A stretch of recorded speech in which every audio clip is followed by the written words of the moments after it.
بسم اللہ الرحمن الرحیم۔ السلام علیکم۔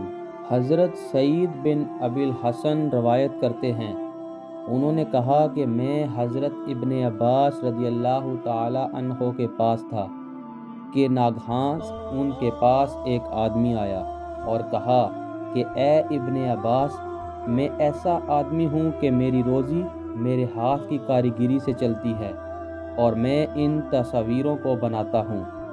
تو ابن عباس رضی اللہ تعالیٰ عنہ نے فرمایا کہ تم سے وہی حدیث بیان کرتا ہوں جس کو میں نے خود رسول اللہ صلی اللہ علیہ وآلہ وسلم سے سنا ہے۔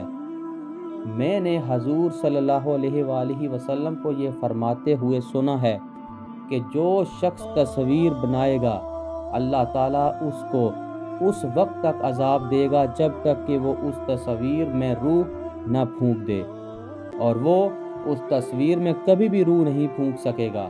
تو اس آدمی نے لمبا سانس کھینچا اور خوف سے پیلا پڑ گیا۔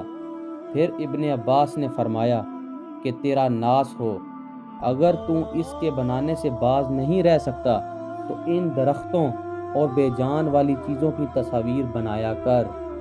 حضرت ابو ہریرہ رضی اللہ تعالی عنہ روایت کرتے ہیں کہ رسول اللہ صلی اللہ علیہ وآلہ وسلم نے فرمایا کہ 3 خصلتیں نجات دلانے والی اور 3 خصلتیں ہلاکت میں ڈالنے والی ہیں۔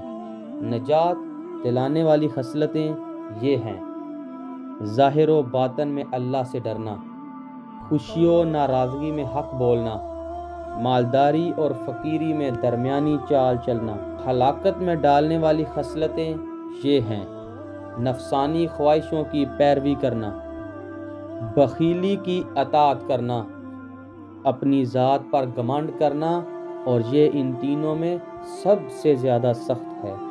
اس کے ساتھ ہی ہماری اس ویڈیو کا اختتام ہوتا ہے۔